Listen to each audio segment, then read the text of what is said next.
সিলেট সদরের এক শান্ত গ্রামে সবুজ মাঠ আর সকালে ভেসে আসা চাপাতার গন্ধে ভরা পরিবেশে থাকত এক উজ্জ্বল আর প্রাণবন্ত ছোট মেয়ে জুসি। তার বয়স মাত্র 6, কিন্তু পুরো পাড়ায় সে ছিল পরিচিত হাসি খুশি, দৌড়ঝাঁপ আর পুরস্কারে ভরা ঝুলির জন্য।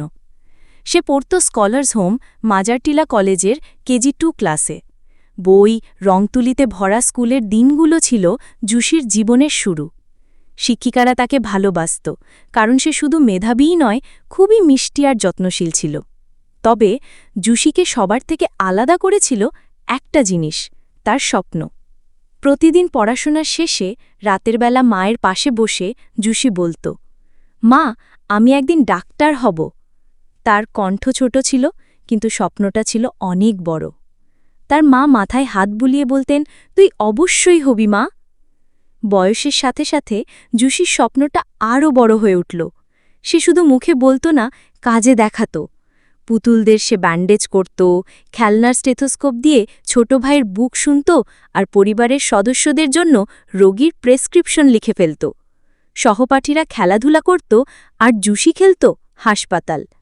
কিন্তু সময়ের সঙ্গে কঠিন হল পথ। পড়া কঠিন হয়ে উঠল, এক্সাম আর চাপ বাড়ল। বন্ধুরা মজা করে বলতো, ডাক্তার হবি, এটা তো অনেক কঠিন। কেউ কেউ হাসত, কেউ কেউ সন্দেহ করত। তবুও জুসি থামিনি। রাত জেগে পড়েছে, কেঁদেছে, ক্লান্ত হয়েছে, কিন্তু স্বপ্নটা কখনো ছাড়িনি।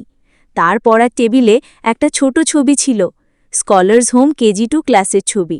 ওটা তাকে মনে করিয়ে দিত সব শুরু হয়েছিল সেখান থেকে। একদিন সে স্বপ্ন বাস্তব হল।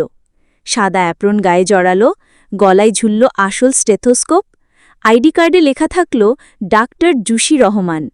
তার মা কেঁদে ফেললেন যখন দেখলেন তার মেয়ে আর রোগী নয়, আজ সে ডাক্তার। এখন ডাক্তার জুসি কাজ করেন ক্লিনিকে, স্বাস্থ্য শিবিরে, অসহায়দের পাশে বাড়িয়ে। শিশুরা তাকে ডাকে ডাক্তার আপু, আর বয়স্করা বলেন, আমার মেয়ের মতো লাগল। প্রতিদিনের শেষে নিজের ডেস্কে বসে সে এখনও তাকিয়ে থাকে সেই পুরনো স্কুল ছবিটার দিকে, আর চুপচাপ বলে, সব শুরু হয়েছিল এখান থেকে।